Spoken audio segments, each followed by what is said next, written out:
Good morning to you. It is Ministry Monday, woohoo, November 4th, 2019. And you know, I love Ministry Monday. I live for Ministry Monday, and it's my favorite day. I always say that, but every day is my favorite day that I wake up. The older I get, the younger I get. Well, I feel young, but we're not young. The older I get, the more I know that I thank God for health, because all the money in the world cannot buy you good health. So as long as you have good health, you're blessed. There's a lot of people coming on. I'm praising God for every one of you that are coming on. There's so many people that are supporting me, and I'm not going to get all emotional. And look, I even have tissues at my desk now. It's already starting because I see everybody popping on here, and I'm going to put my glasses on because I'm blind as a bat. And I always start out Ministry Monday with, I'm coming to you from my handy dandy bedroom, and here's the handy dandy mug. And this is a mug that everybody needs to know in their life. God designed me, created me, blesses me, heals me, defends me, forgives me, and loves me. And just like me, you are a child of the Most High God. Don't ever forget that. And I want to say hello to some people. Gerald, good morning. Someone I met through the Facebook Marketplace, and I always come on like 10 minutes early so I can chat with everybody.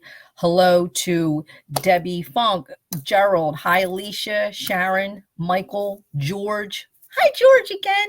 And there's a couple other people, my brother Mark, and I can't bring the names down. So like I said, anybody who has anything to say in comments, I promise, I look at the video at night. I don't watch me per se, because people have asked me, do you watch your videos, Valentine? No, I don't. But last night I did for the first time, because this is, hi Dawn, how you doing? This is my testimony. I just started this as of last Monday. If you did not see that video, you can also find it on my Facebook timeline, but I'm going to be posting my YouTube channel. I think it's time. God has told me it's time. And I ask all of you to please support that channel, pass it on, put it on your timeline, because there's nothing on there that will hurt anybody. It's only uplifting great news, which is the love of God and the gospel of Jesus Christ. If you're having a bad day, I'm sure somebody can find a video on there in reference to something, and I'm still going to be adding them. So please, I ask you for your support, because by you clicking on that link and you sharing it with somebody else or putting it on your timeline, you are sharing the gospel of Jesus Christ. Believe it or not, you are, because everything counts. So I hope everybody had a wonderful weekend. I know that I did. What did I do? Well, Friday, I had an emergency on a bride's gown, which pictures of that gown will be going up. It was done someplace else, and the bride was frantic as of Wednesday. I did work on it Wednesday, and then she wanted something else done that needed to be fixed, which we didn't notice at the time, which if you look on Reap What You Sow, Alterations and Creations, you will see some of the pictures. It was an honor to be able to do this.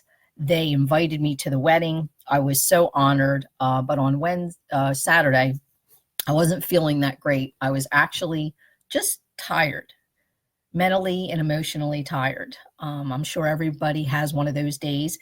And this month is a little emotional for me, because this month, Thanksgiving Day, was the last time that I spoke to my nanny on the telephone from a jail.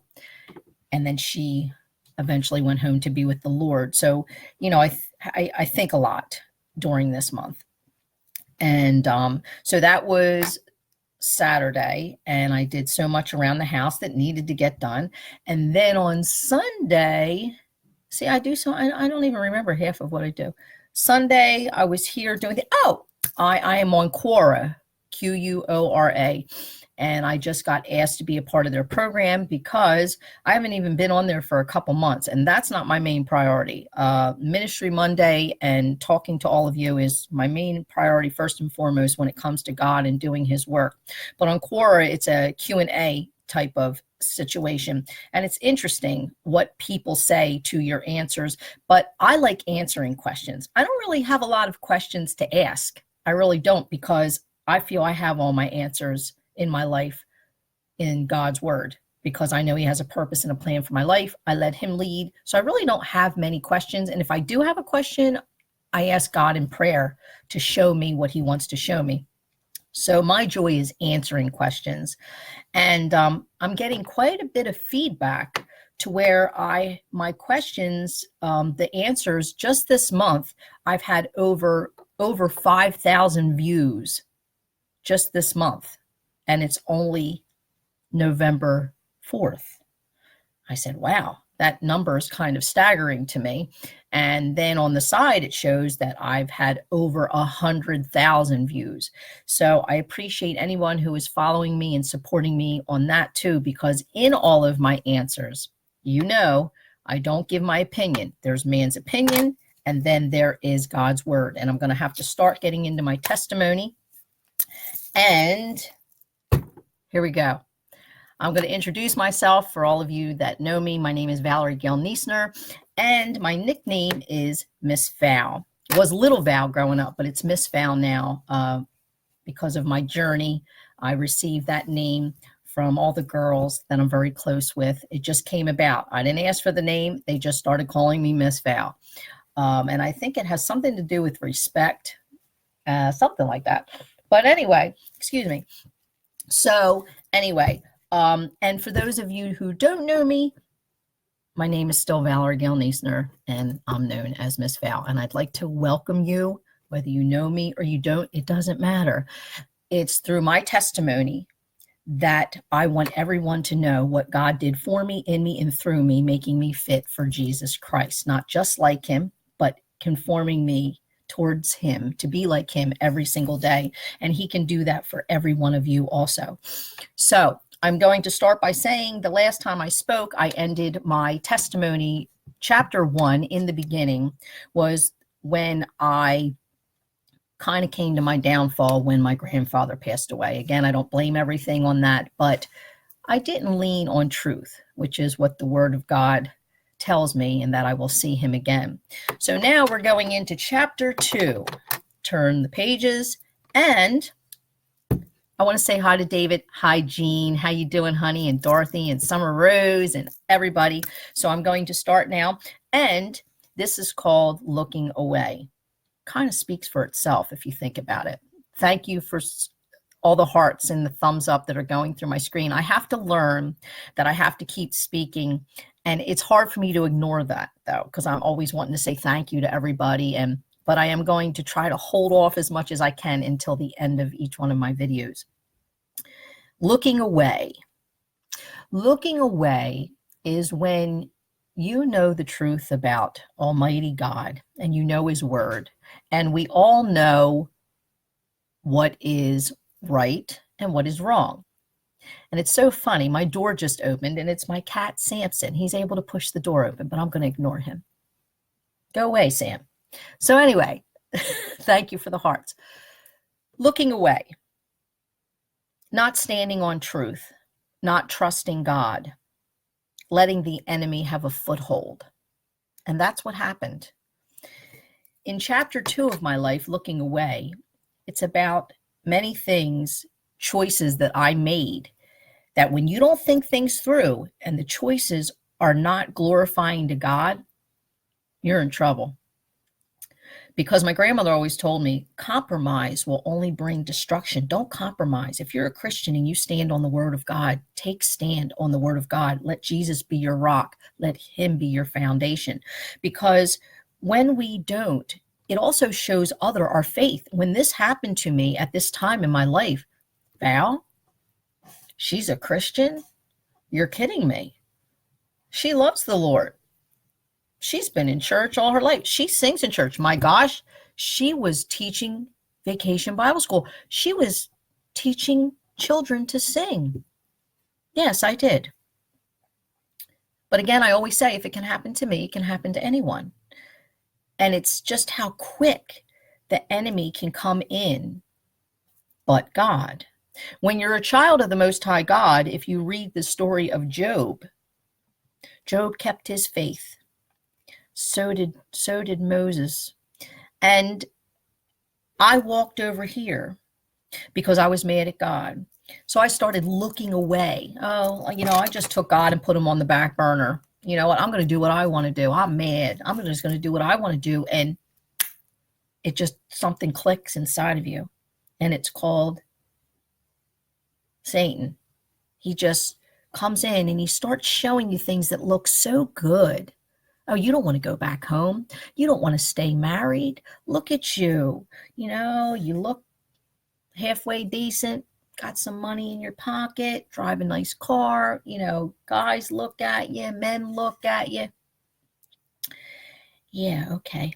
So what happens is you start looking away, and it's just the little things that you start doing, and it's like a snowball rolling down the hill, and it gets bigger and bigger and bigger.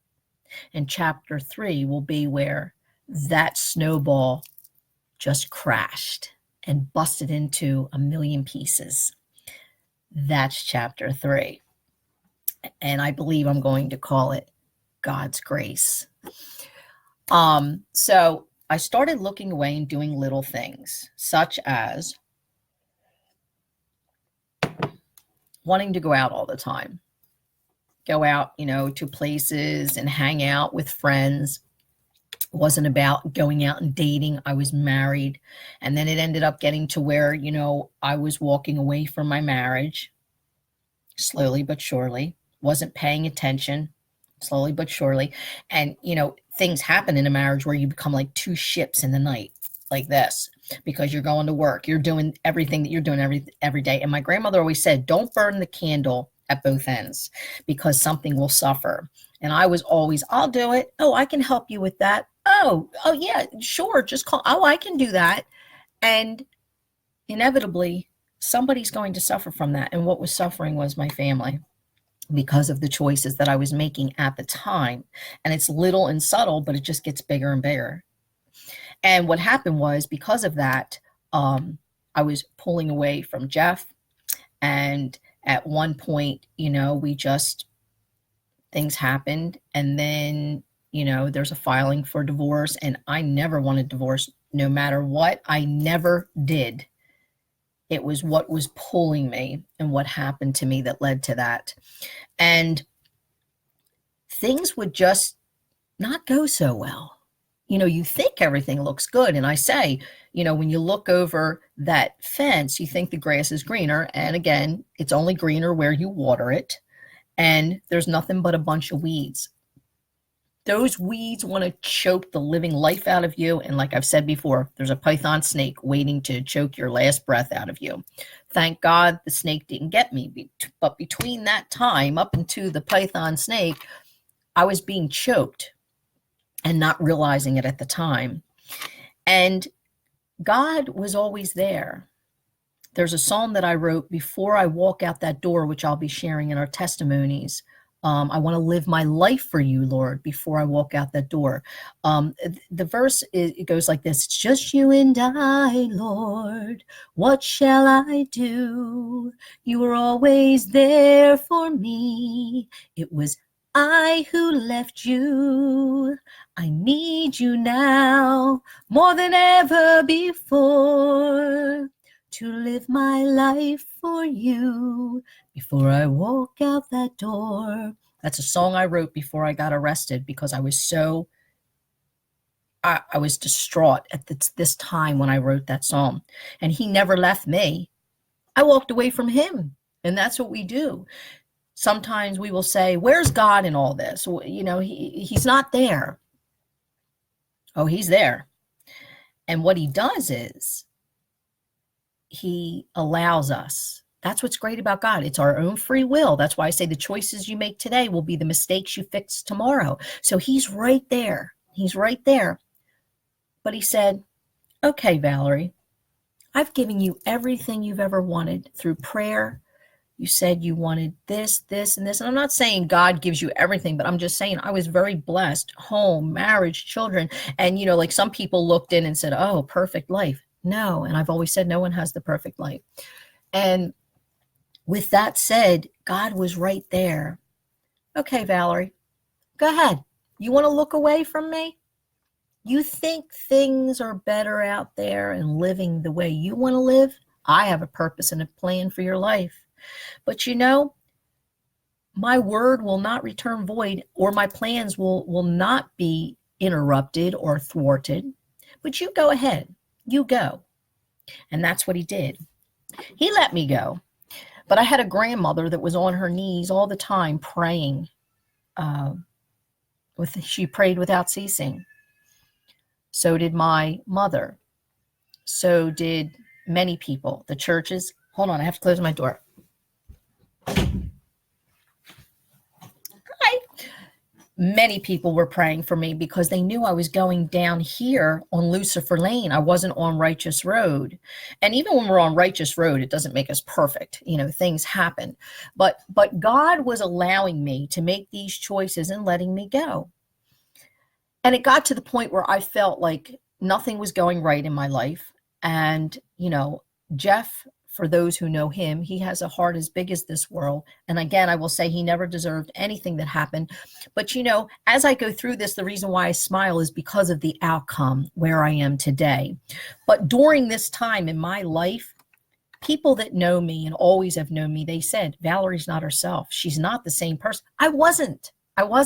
Because when the enemy comes in and starts taking you over, and someone comes into your life that is nothing but definitely a how do I want to put this? We're not all children of God. Some of us are children of the devil, and the darts of the devil are all over the place. But Satan can make things look really, really good. So now I'm going into the part where my life was really spiraling out of control. And this part of my life was where I'm not going to use any names. I don't have to use any names, but we always have to be careful with people that we meet. Because like I said, Satan can make things look very, very good. And there was people that were very concerned for me when this happened in my life. I met somebody. I was with a girlfriend of mine in Atlantic City, and this is how this happened. This person called me and said that their sister was not going to make it overnight. And this was on October 22nd, 2010. I will never forget my dates. And so the next day I rushed home, and it was on October 23rd, 2010 that I went to this person's home. I walked in the home. I was so glad to see the parents, of course, because I have known them many, many years ago. And it's at that time, that day, that this person, when they walked in and they saw me, the same person that called me the night before, told me that his sister wasn't going to make it overnight, gave me a big hug. It's been many years since I've seen this person. He looked good. But at this time, I'm just separated from my husband, and I do not have any plans to divorce him. It was at this time in my life that I did not realize that this was going to be the beginning of my hell. I don't wish it upon anybody. Vulnerable, stupid, maybe. But even many people out there that knew me, I was a very strong woman, to where if you said something to me that I didn't like, I looked at you and said, excuse me, or I would look at you and say, well, there's the door. I never let anybody take advantage of me through my life. But at this time, because I was so weak and I was looking away from God, it was easy because things just looked good. And I tell everyone this that's even in a marriage, it's not. But at the time, I thought, this person pursued me and pursued me and pursued me. And his sister did not pass until a month later, on November 23rd, 2010. And I didn't really think anything of it at that time. But what I know today is this person, of course, got my phone number through his sister's phone and saw my Facebook. And this is what I know today, and liked what he saw. And he pursued me. And in pursuing me, saying everything that I wanted to hear. And Who doesn't want to hear what they want to hear? And when I say everything, souped everything up. When it came to money, you name it, everything. And at this time, when I say rolling down the hill, I'm rolling down as the snowball now. And it got to the point for the very first time after a couple months, I was looked at and I was called a name. And I just like went like this. And I said, excuse me, what did you say to me? And, oh, I'm sorry. I'm sorry. And this is what happens when you get into an abusive relationship with someone who is a narcissist.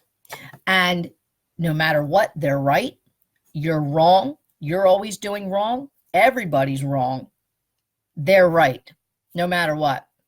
But I didn't realize this at the time until after it was about 2 years and 3 months. But a year and a half of that I spent trying to get away from this person.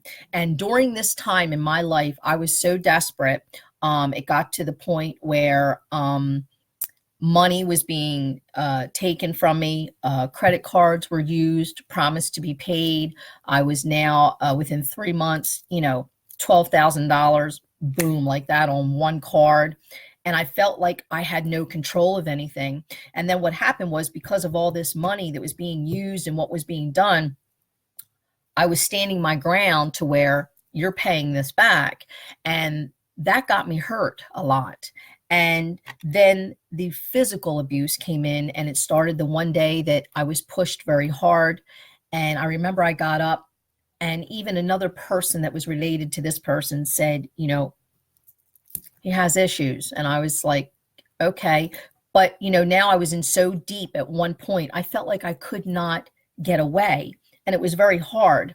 I tried to get away, but then you have them. I love you. I love you. I love you. I love you. And then it got to the point where you'd get back together again. It was so mental and manipulative that I don't wish it on anyone, but there's so many women and men that are going through this out there. To be involved with a narcissist is very dangerous. I do a lot of speaking about that on Quora with the Q&A answers, excuse me. So then it got to be where I'll never forget the day I was introduced to cocaine, not knowing it was cocaine at that time. I was told it was something else, but not cocaine. But anyway, I did not do any drugs throughout high school. I did smoke marijuana. That goes without saying, I did. But I was never a person, I never snorted anything up my nose or anything like that. Well, this happened to me. And this person introduced me to it. It won't hurt you, it'll just give you energy and da-da-da-da-da-da-da. And it took me an hour and a half to even try this. But it was that first time. And then it was, a week or two. Oh, you want to try this again? And then it went to about almost a year of that. And I remember at one point, because I don't have an addictive personality, I said, I can't do this no more.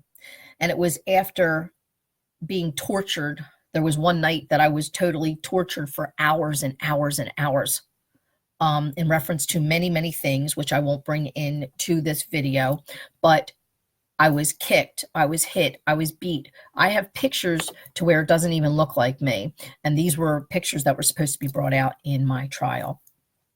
I was so desperate at one point. I remember that I was driving down the road, and you have to remember, I still was crying out to God. And I remember I was in my car one day, and I just wanted to run right into a telephone pole. But all I saw was my son, Jeffrey, and my daughter, Natalie.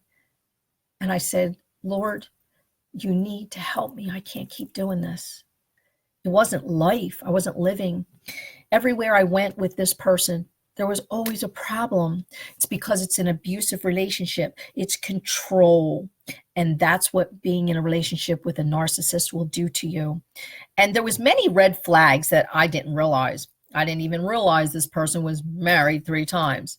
I thought maybe 2.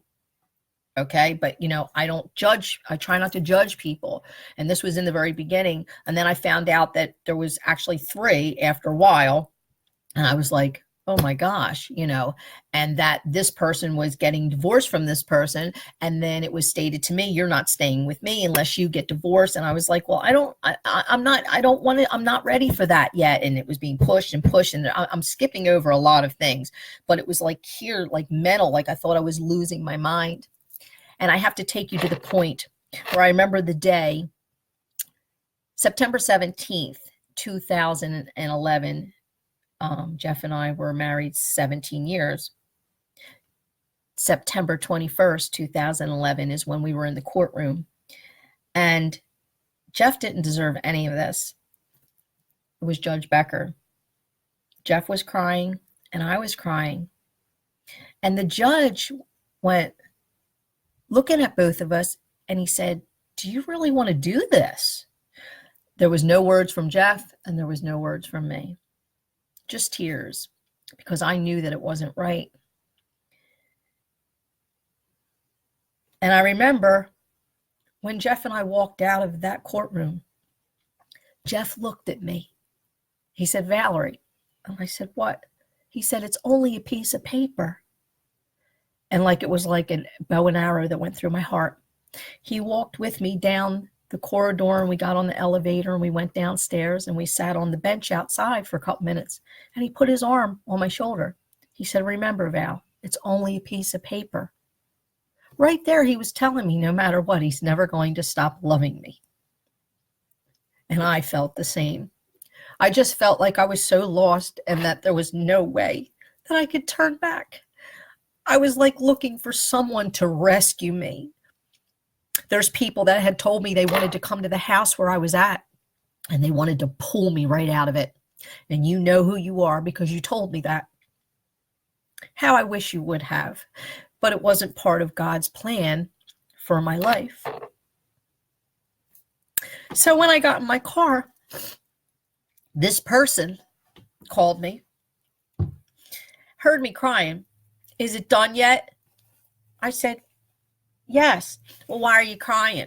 I said, please leave me alone. I was so distraught when I took that ride and I had to go back to that house. And I remember that I knew that I had to move on because things were getting very, very abusive in the relationship.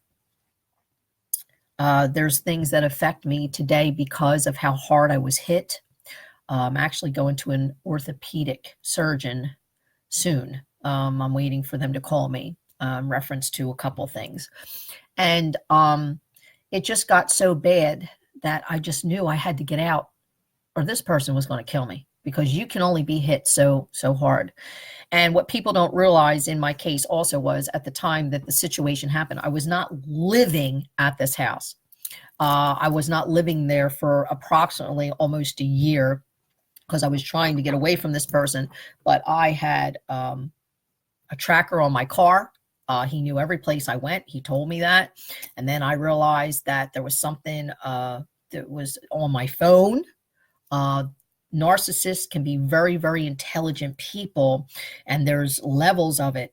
And this was the worst. And I'm no judge. I know Christ died for him too. But at one point I said to myself, I can't believe that God would let someone roam the earth like this. No matter where they went, they were a pot stirrer. Even in their own family, there was always an argument that would happen at the table because of something.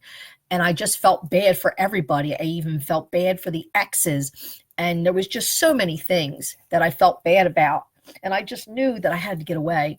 And thank God I had a girlfriend that took me in for a while. And then from there, I went to my brother's and I wasn't around my niece for almost 5 years. I only came to my niece's life 4 months prior to what had happened to us. And people don't realize that she was her own person and she did her own thing, but this is not about her. But so it was getting so bad that I knew that something had to happen. And you have to remember, this is 2 years and like 3 months. There's my number, 23. And that is going to be another chapter, the number 23. And you're not going to want to miss that one because it's amazing, because it's all God. There's no way anybody's going to tell me that it's not God. And in my situation, I had so much favor from God. God was protecting me this whole entire time because I should be dead. And he saved my life. But he let me go, and he allowed the things that happened to me because it was preparing me and getting me back to where he knew I was supposed to be and where he wanted me to be and what I was supposed to be doing all along. He's the God of second, third, fourth, and fifth chances, especially when you turn your life over to him and you're obedient. But I still wasn't obedient at this time. It was only that he heard me crying out. And that's why I tell people all the time, well, where is God? I'm trying to do this. And listen, I wasn't living right at this time, but I was always crying out to God, God, please help me do something. I can't live like this anymore. I need to get away from this person. I just wanted a clean, fresh start. I didn't know how to get back. And it was at that very last moment, don't miss this, that I said, Lord, I want my life back. I want my husband back.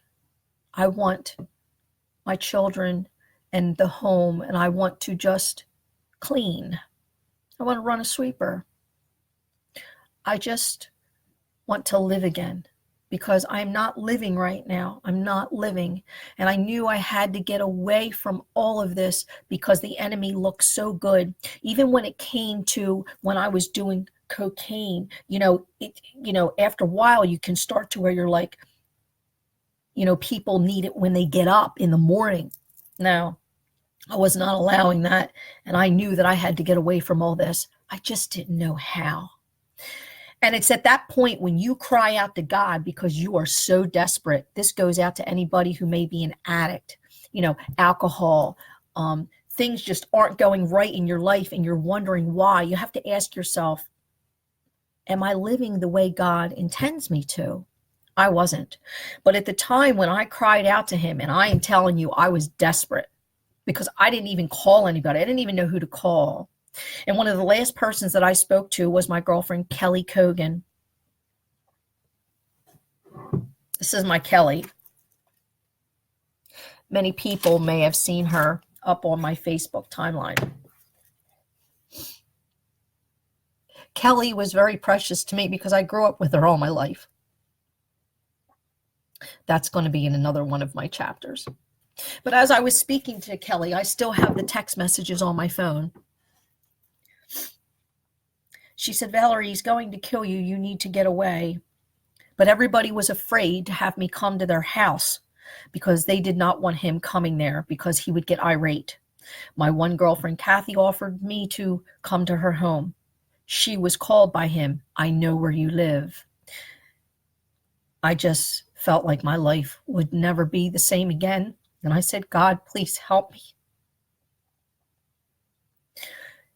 In March of 2013, and I'm going to be closing,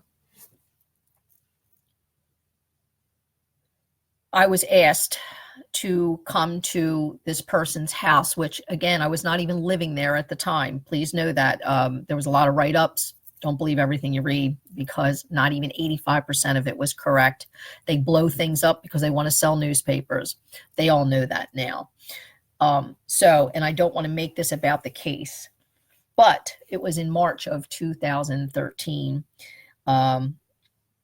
that I was asked to come to the house. I believe it was around March 28th. It was Wednesday, Thursday, Friday, and Saturday. And what happened was, to make a long story short, he asked me, my daughter told me not to go there. He asked me to stay there because his parents were in Florida. He didn't want to be alone.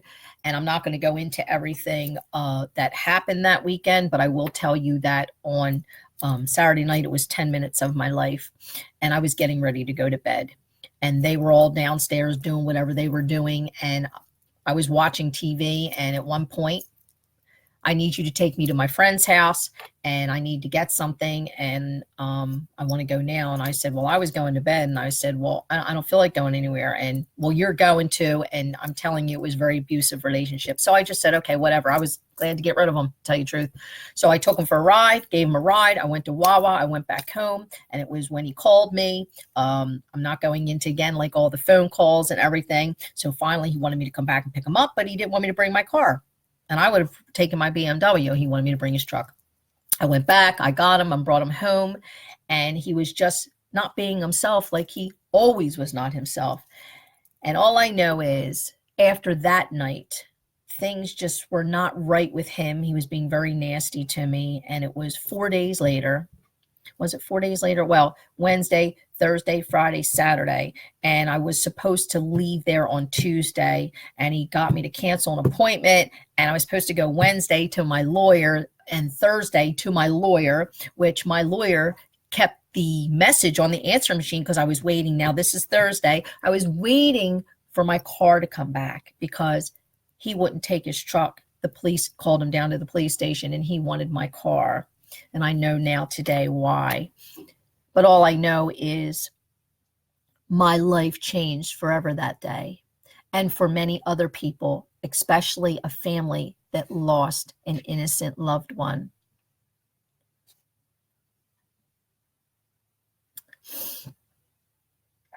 The police came to the house and they said, Val, can you come down to the station with us? And I said, sure. I said, is everything okay? Sure. He held my pocketbook and I said, okay. And as I get down to the police station, that's where my life changed forever. Because I was looked at and I was told that my bail was $1 million. And my charges were felony murder, robbery, theft, assault, criminal restraint, conspiracy to robbery. And I remember looking at the one officer who knew me and I went, what is criminal restraint? He said, holding someone against their will, Val. And these officers knew me and they told me to get away from this person. And I remember just sitting there. Lord, I never hurt anybody. I never stole a penny from anybody because I didn't need to. I had money at the time. I had a nice car. But the list goes on and on and on.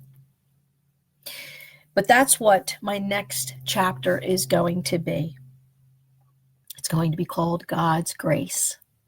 Because it was at that time, I didn't know it then, that God stepped in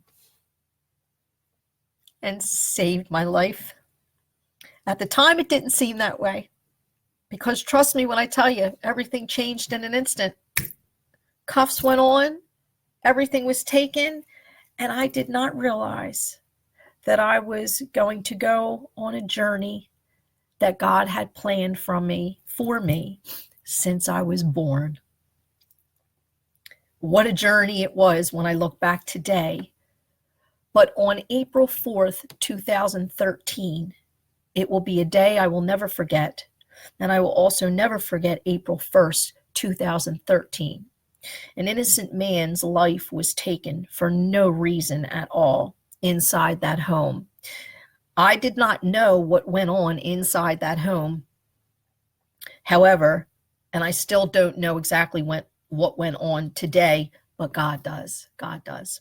And for those of you that have been in our justice system, say that fast 10 times, our justice system know that it's not always about truth. It's a cat and mouse game. They want what they want. And if you have a good lawyer, and I did have a good lawyer, they want to do everything they can. But the end result is what God wanted, not what I wanted. And I'm happy to say that, of course, I'm here with this video. And my next video is going to be, again, God's Grace. It is past 10:30. I would like to thank everybody. There's a lot of people that I'm looking at right now.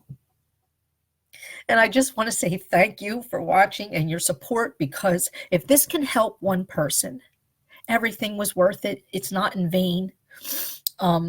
We can't question God. Sometimes we do. I don't wish that an innocent man had to lose his life to get me where I am today. But I know that I'll see him again. And I will talk a little bit about that in my next testimony again, which is going to be chapter 3, God's Grace. And that will be next Monday, which is, I'm not sure of the date. I'm going to look right here to see what the date is so that we can all be November 11th. November 11th. I will be back on at 10 a.m. a little bit before, and I will share the next part of my journey again, which is going to be called God's Grace. I want to thank everybody for tuning in and listening. Please comment. Let me know anything you want me to know. If you have any questions, I will be glad to do a Q&A in reference to a lot of these videos, because sometimes inquiring minds want to know. Keep on keeping on. Keep looking up, and know that there's nothing that's going to happen to you today that you and the Lord cannot handle. He's right there for you. Keep looking up and make Jesus Christ Lord of your life. And until next Monday, I hope you have a blessed week, and I love every one of you. Bye.